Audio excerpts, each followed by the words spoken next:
नजर डालेंगे 100 बड़ी खबरों पर। आपके साथ मैं हूं चित्रा त्रिपाठी। तो चलिए शुरुआत करते हैं। सबसे बड़ी खबर आज सामने आई है बिहार से।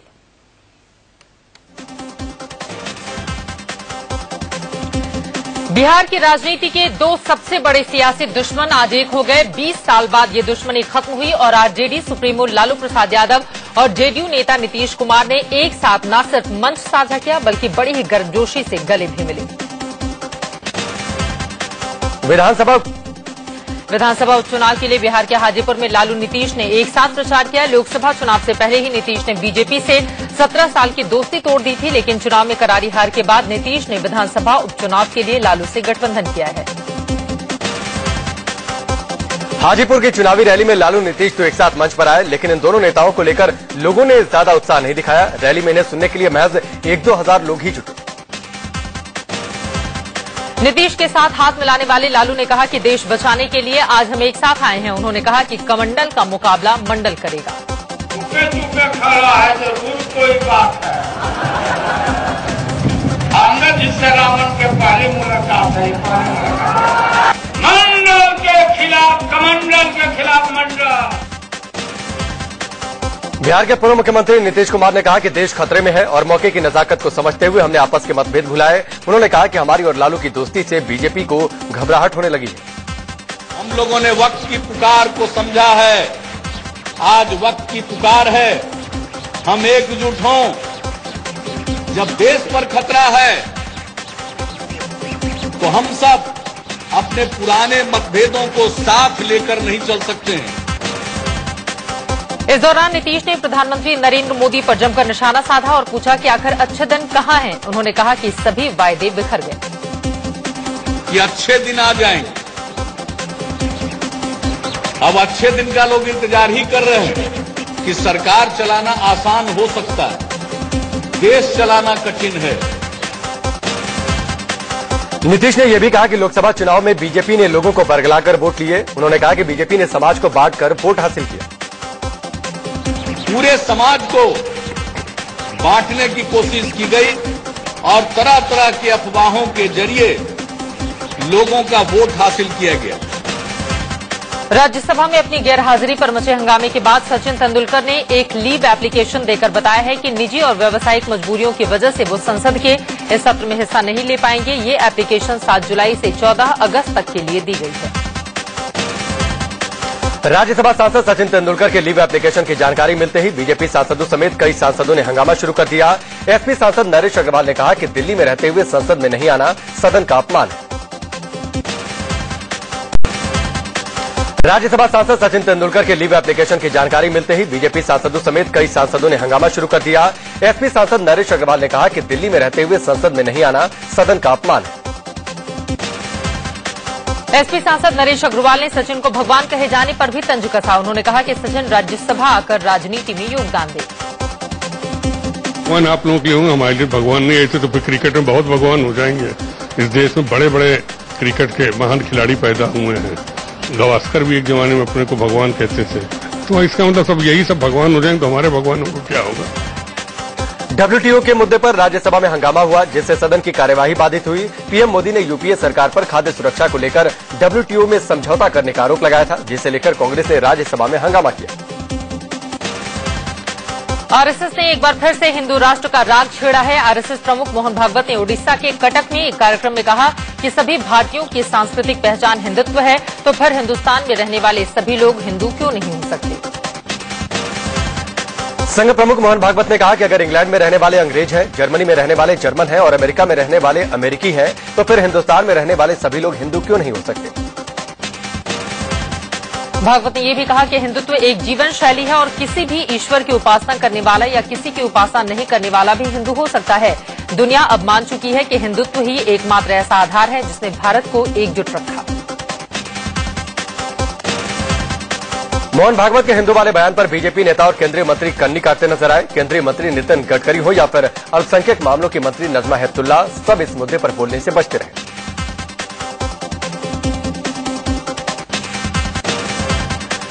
शिवसेना ने संघ प्रमुख मोहन भागवत के बयान का समर्थन किया है। पार्टी प्रवक्ता संजय राउत ने कहा कि शिवसेना पहले से ही कहती रही है कि हिंदुस्तान में रहने वाला हर कोई हिंदू है। मोहन भागवत जी का ये जो विचार है उसका मैं स्वागत करता हूं, क्योंकि हम सब हिंदुस्तानी है, हम हिंदू है। इस देश में जो रहता है हिंदू एक संस्कार और संस्कृति है। भागवत के इस बयान पर कांग्रेस प्रवक्ता मनीष तिवारी ने ट्वीट कर उन्हें संविधान पढ़ने की नसीहत दी। तिवारी ने कहा कि संविधान में साफ लिखा है कि इंडिया जो कि भारत है वो राज्यों का संघ होगा, न कि हिंदुस्तान। बीएसपी सुप्रीमो मायावती ने भी संघ प्रमुख मोहन भागवत के हिंदू वाले बयान पर निशाना साधा। उन्होंने कहा कि अगर भागवत को भारतीय संविधान का ज्ञान होता तो वो इस तरह की बयानबाजी नहीं करते। आरएसएस प्रमुख मोहन भागवत ने प्रधानमंत्री नरेंद्र मोदी पर निशाना साधा। उन्होंने कहा कि बीजेपी की जीत और एनडीए की सरकार बनने का श्रेय किसी पार्टी या फिर किसी नेता को नहीं जाता, बल्कि इसका पूरा क्रेडिट जनता को जाना चाहिए। भागवत का ये बयान तब आया है जब पीएम मोदी ने कहा कि लोकसभा चुनाव में जीत के man of the match Amit Shah थे। संघ प्रमुख भागवत ने पलटवार करते हुए कहा कि जीत का श्रेय एक शख्स को नहीं बल्कि जनता जनार्दन को जाता है।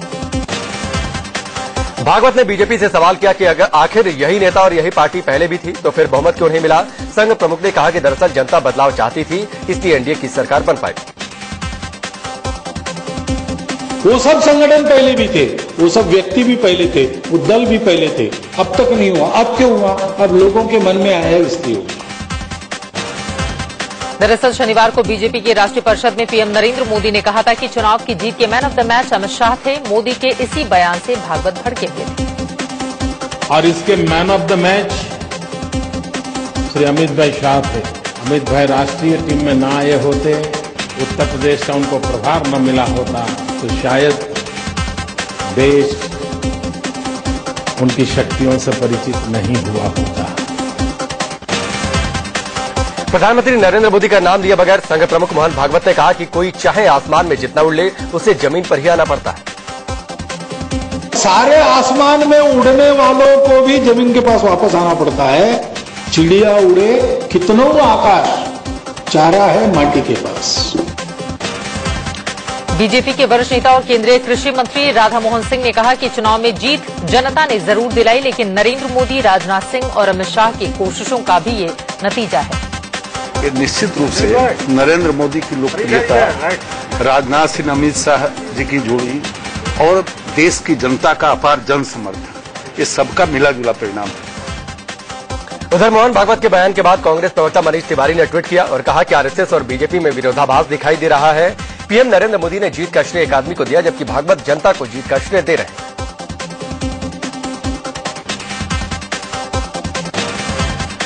पूर्व केंद्रीय मंत्री और कांग्रेस के वरिष्ठ नेता कुमारी शैलजा के घर से उनकी नौकरानी के पति का शव बरामद हुआ है।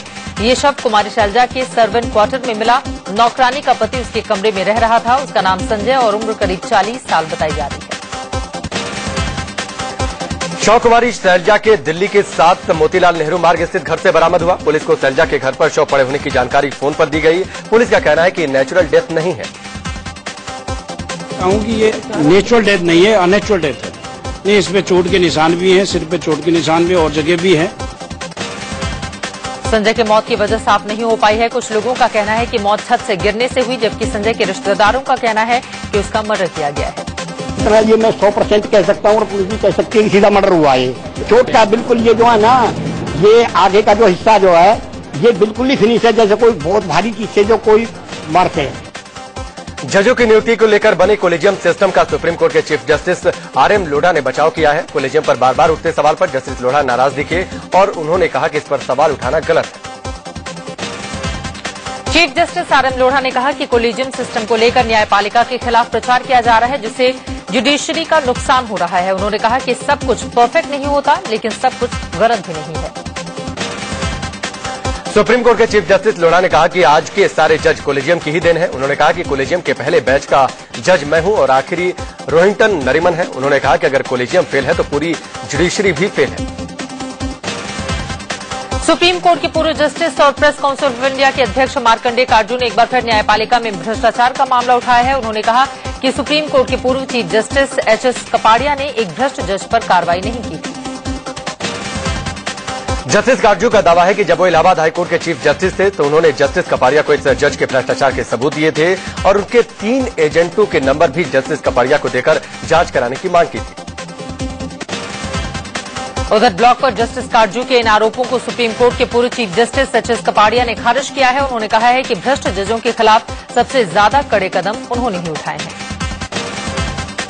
जम्मू में अंतर्राष्ट्रीय सीमा पर पाकिस्तानी रेंजर्स की तरफ से फायरिंग की गई, जिसमें बीएसएफ के 2 जवान और 2 स्थानीय नागरिक भी जख्मी हो गए। पाकिस्तान की तरफ से करीब दर्जन भर बीएसएफ पोस्ट को निशाना बनाकर फायरिंग की गई।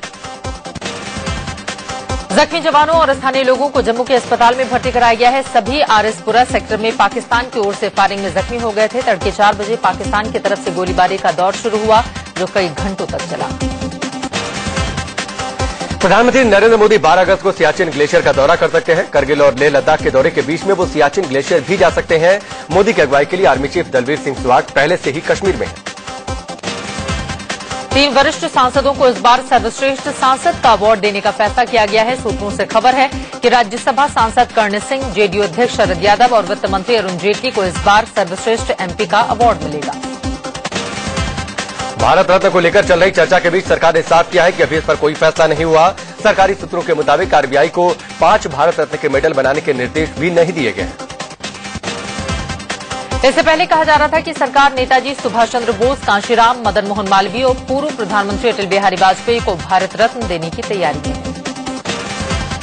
हरियाणा जनहित कांग्रेस के अध्यक्ष कुलदीप बिश्नोई ने बीजेपी अध्यक्ष अमित शाह को चिट्ठी लिखकर गठबंधन धर्म की याद दिलाई है और कहा है कि लोकसभा चुनाव के दौरान हुए वादे के मुताबिक 45-45 सीटों पर दोनों पार्टियों को चुनाव लड़ना चाहिए।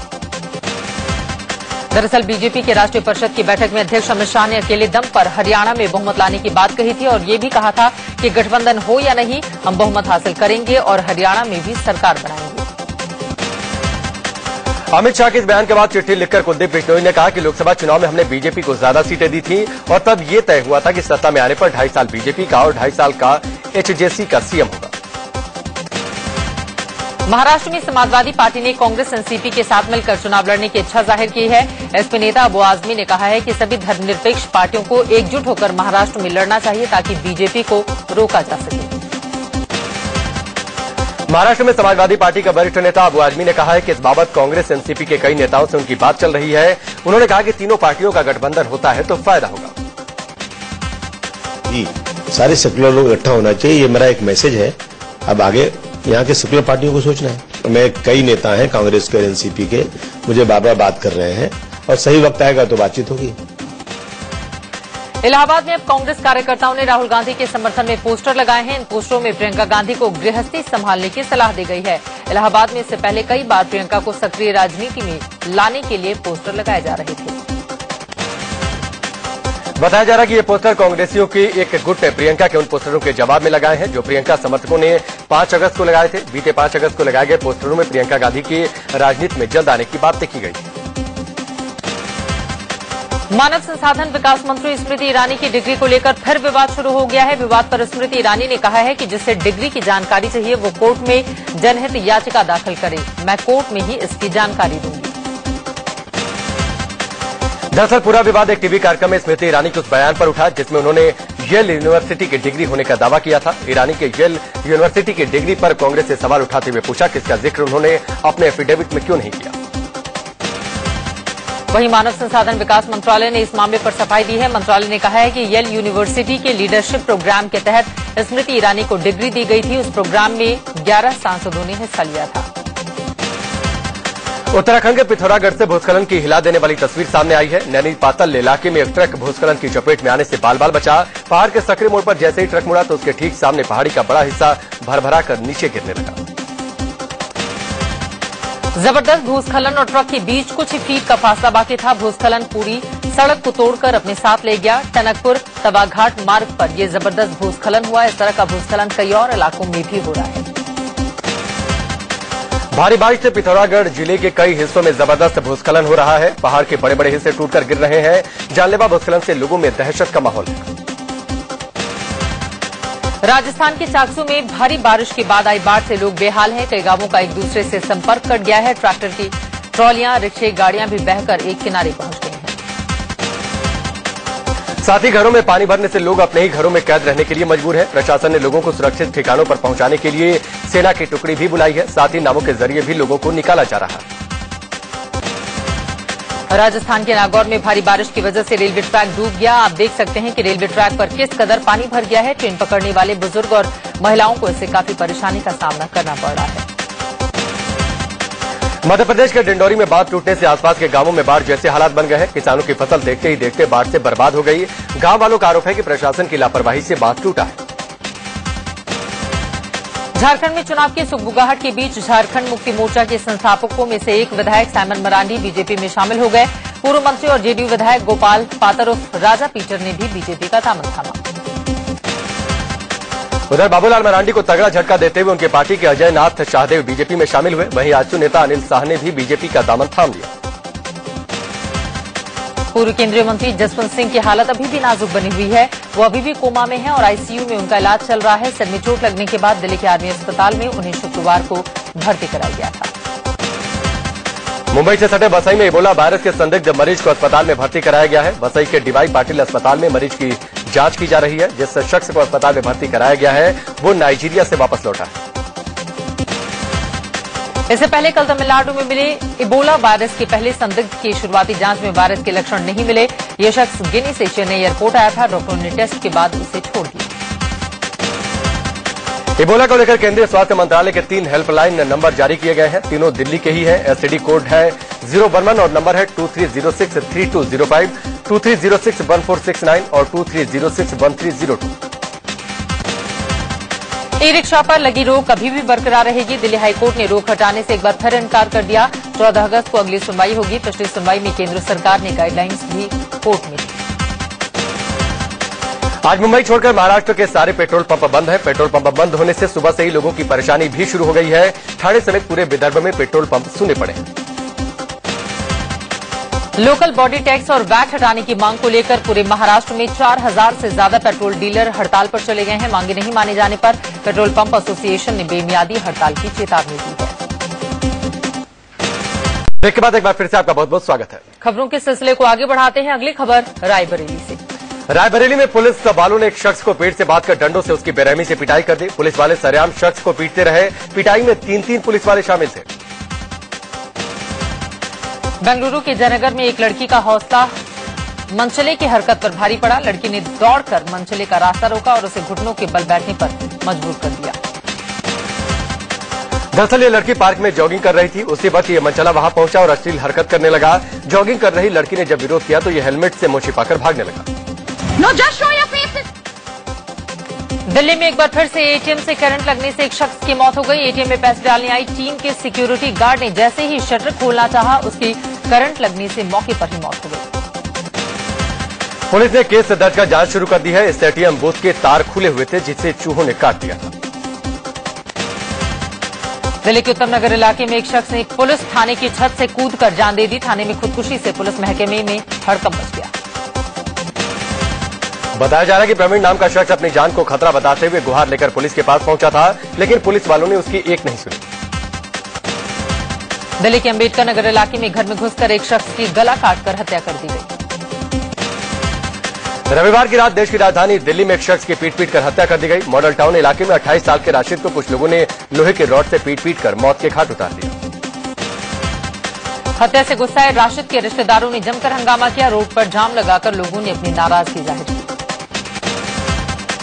दरअसल मॉडल टाउन में गुरुद्वारे के पास सब्जी के रेहड़ी लगाने को लेकर 2 लोगों में लड़ाई हुई थी। बीच बचाव करने के लिए राशिद नाम का शख्स वहां पहुंचा। इसी बीच किसी ने उस पर रॉड से एक के बाद एक कई बार कर दिया। दिल्ली के उस्मानपुर इलाके में एक पुलिस कांस्टेबल से लूटपाट का मामला सामने आया है। बदमाशों ने पुलिस वाले पर ब्लेड और पत्थरों से हमला किया और मोबाइल कैश छीन लिए। दिल्ली से सटे गुड़गांव में 2 सगी नाबालिग बहनों से गैंगरेप का सनसनीखेज मामला सामने आया है। 4 लड़कों पर गैंगरेप का आरोप लगा है। बताया जा रहा है कि मध्य प्रदेश की पीड़ित लड़कियां गुड़गांव में अपने भाई के यहां किराए पर रहती हैं। असम के डिब्रूगढ़ में एक नाबालिग छात्रा से गैंगरेप का सनसनीखेज मामला सामने आया। कॉलेज के ही 4 छात्रों पर गैंगरेप का आरोप लगा है। दिल्ली से सटे गाजियाबाद के साहिबाबाद में रेलवे ट्रैक पर मिले 2 शवों की शिनाख्त हो गई है। लड़की का नाम मंजू और लड़के का नाम रोहित बताया जा रहा है। अभी तक ऐसी आशंका जताई जा रही थी कि दोनों को ट्रेन से फेंक दिया गया था, लेकिन दोनों की शिनाख्त के बाद मामले ने नया मोड़ ले लिया। कानपुर में सड़क हादसे में 4 लोगों की जान चली गई, जबकि 2 लोग गंभीर रूप से घायल हुए हैं। एमपी के डबरा में एक 2 मंजिला मकान गिरने से 2 लोगों की मौत हो गई। हादसे में एक 3 साल के बच्चे समेत 3 लोग गंभीर रूप से घायल हो गए। पुलिस ने बताया कि अपनी बहन से राखी बंधाने आए शख्स की भी मलबे में दबने से मौत हो गई। दिल्ली के वजीराबाद इलाके में एक चलती कार अचानक आग की लपटों से गिर गई। कार के ड्राइवर ने आनन फानन में कूदकर अपनी जान बचाई। मथुरा में एक 30 साल की महिला की लाश मिलने से सनसनी फैल गई। पुलिस मामले की जांच कर रही है। यूपी के मिर्जापुर में मुन्ना बजरंगी गैंग के 2 गुट आपस में भिड़ गए। दोनों तरफ से जबरदस्त फायरिंग हुई। और वहीं दूसरी तरफ गणेशोत्सव की तैयारियां इस वक्त जोरों पर देखी जा रही हैं। जल्द ही पंडालों में सजेगी भगवान गणेश की प्रतिमा।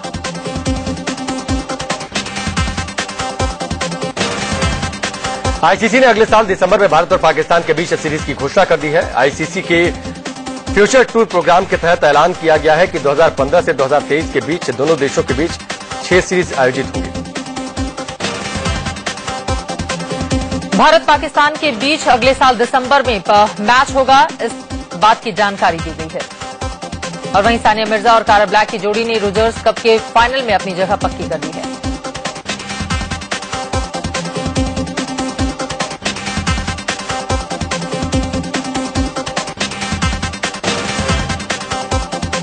रोजर्स कप के फाइनल में फ्रांस के रोजर फेडरर को हार का सामना करना पड़ा। फेडरर को फाइनल में फ्रांस के ही विल्फ्रेड सोंगा ने हराया।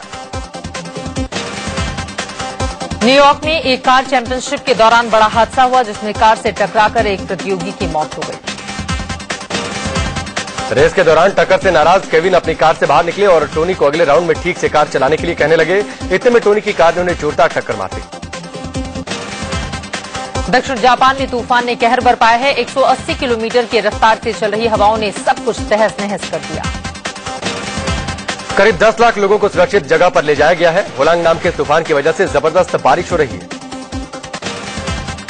ब्राइडल फैशन वीक के आखिरी दिन दिल्ली में रैंप पर बॉलीवुड के सितारों का जलवा देखने को मिला।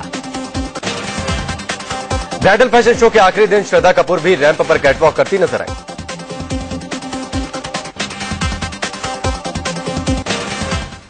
इसी के साथ सुपरफास्ट 100 में फिलहाल इतना है। एक छोटे से ब्रेक के लिए रुकेंगे। इंडिया न्यूज पर खबरों का सिलसिला लगातार जारी है।